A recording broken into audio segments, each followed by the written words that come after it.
Shalom, damai di hati. Bapak, Ibu, saudara-saudaraku yang dikasihi dan diberkati Tuhan, bersyukur kepada Tuhan atas segala berkat-Nya yang begitu besar dalam kehidupan kita. Hari lepas hari kita rasakan. Dan hari ini ketika kita memasuki hari yang baru, menyadarkan kita kembali, semua ini karena kasih setia Tuhan. Karena itu mari kita terus bersyukur kepada Tuhan. Dan salah satu ungkapan syukur kita dengan membaca Alkitab dan merenungkan firman. Pagi ini saya mengajak kita akan merenungkan firman Tuhan. Namun sebelumnya, mari kita berdoa. Terima kasih Tuhan Yesus, pagi yang indah kembali kami nikmati. Dan kami imani ini semua anugerah Tuhan. Terima kasih Tuhan. Dan mengawali hari ini, kami rindu untuk membaca firman-Mu dan merenungkannya. Kami mohon ya Tuhan, bimbinglah kami dalam kuasa Roh Kudus-Mu, agar kami boleh memahami firman-Mu, dan firman-Mu boleh terus menuntun perjalanan hidup kami.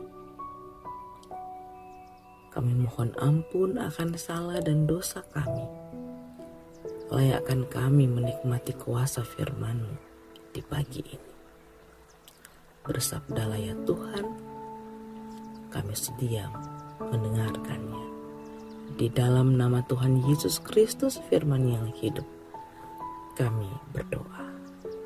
Amin.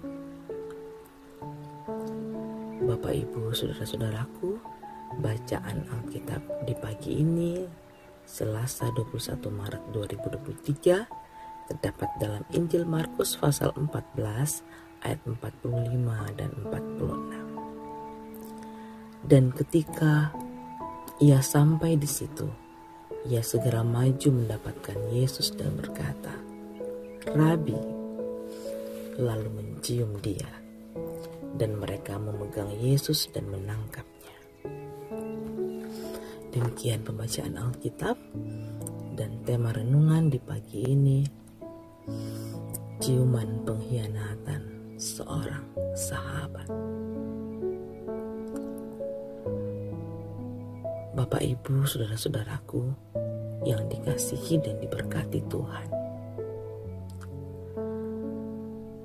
Yudas Iskariot, murid Yesus, memainkan peranannya dengan begitu baik. Dia begitu menghayati perannya. Itu nyata pada saat yang tepat ia maju dan kemudian menyapa Yesus dengan sebutan Rabi, yang artinya guru. Tanpa merasa terbeban menjual gurunya, dia mencium Yesus Kristus. Menurut tradisi pada masa itu, mencium menandakan hubungan yang sangat akrab dan sebagai tanda salam yang penuh kasih. Suatu perbuatan yang menunjukkan tanda kasih seseorang kepada temannya. Setelah mencium, maka prajurit yang bersama dengan dia langsung menangkap Tuhan Yesus. Bapak, Ibu, saudara-saudaraku yang dikasihi dan diberkati Tuhan, Yudas Iskariot adalah sahabat yang selalu bersama, baik dalam susah maupun senang. Seorang murid yang dipanggil untuk melakukan pelayanan secara bersama, namun pada akhirnya mengkhianati sang guru. Yudas Iskariot, satu dari 12 murid Yesus Kristus yang menjadi pengkhianat, disaksikan Injil Sinoptis, baik di Matius, Markus, Lukas, ada kisah ini. Bahkan dalam Injil Matius 26 ayat 25 dituliskan, Yudas yang hendak menyerahkan dia itu menjawab, "Bukan aku, ya Rabi." Kata Yesus kepadanya, "Engkau telah mengatakannya." Yesus Kristus mengetahui bahwa dia yang akan berkhianat. Sahabat yang dekat dengannya, seperti perkataan Yesus, orang itu ialah salah seorang dari kamu yang 12 ini. Dia yang mencelupkan roti ke dalam satu pinggan dengan aku. Matius 14 ayat 20. Kalimat mencelupkan roti itu dalam satu pinggan hendak menunjukkan bahwa Yudas Iskariot sangat dekat dengan Yesus Kristus. Sebab ketika ia makan rotinya, dicelupkan pada satu pinggan yang sama dengan Yesus Kristus. Saudara-saudaraku yang dikasihi dan diberkati Tuhan, firman Tuhan Allah saat ini mengingatkan kita untuk waspada dan hati-hati dengan sikap hidup yang mau menang sendiri sehingga bertindak munafik. Perkataan yang hanya manis di bibir, lain di hati. Seringkali kelihatan mempunyai hubungan yang sangat erat.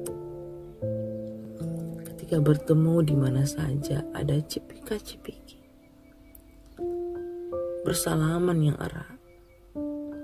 Tetapi sesungguhnya tidak demikian, karena ada iri hati, dengki, cemburu, amarah, akar pahit yang tersembunyi, sehingga pada akhirnya menimbulkan pengkhianatan. Hal-hal ini yang menjadi sumber pertengkaran, kata-kata makian, dan terkadang menimbulkan tindakan kriminal. Orang tua berkewajiban untuk mengarahkan anak-anak supaya hidup rukun dan damai. Jangan menyimpan sakit hati dan dendam. Setiap tindakan hendaknya dilakukan dengan ketulusan hati. Jangan saling mengkhianati satu dengan yang lain. Tetapi bangunlah sikap hidup yang harmonis dan tulus, serta selalu menceritakan dan membagi kasih dan kemurahan Tuhan Allah dalam hidup ini. Saudara-saudaraku, di sementara kami menghayati minggu-minggu sengsara, menghayati makna pengorbanan Kristus, firman Tuhan pagi ini mengingatkan kita harus waspada agar tidak seperti Pak Yudas yang mengkhianati Yesus. Seseorang yang sangat dekat dengan Tuhan, yang hampir setiap hari, bahkan dikatakan setiap hari sejak menjadi murid Yesus ada bersama Yesus, tapi kemudian mengkhianati Tuhan Yesus.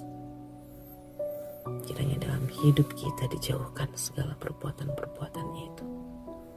Mengkhianati suami, istri, orang tua, anak.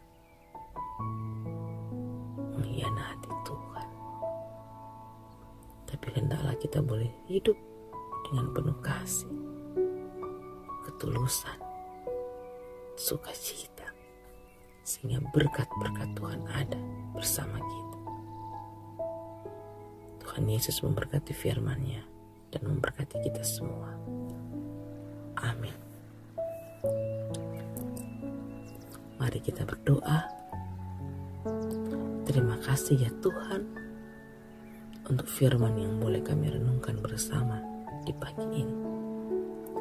Mampukanlah kami untuk melakukan firman-Mu, untuk tidak saling mengkhianati satu dengan yang lain, tetapi membangun sikap hidup yang tulus dalam kasih, sehingga hidup ini akan berarti dan menjadi berkat.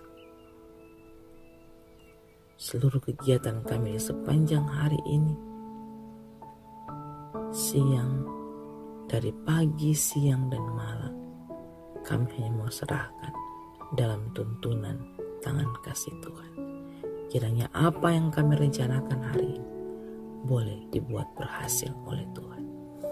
Di dalam nama Tuhan Yesus Kristus kami berdoa. Amin. Demikian ibadah di pagi ini. Terima kasih. Selamat beraktivitas. Shalom. Damai di hati.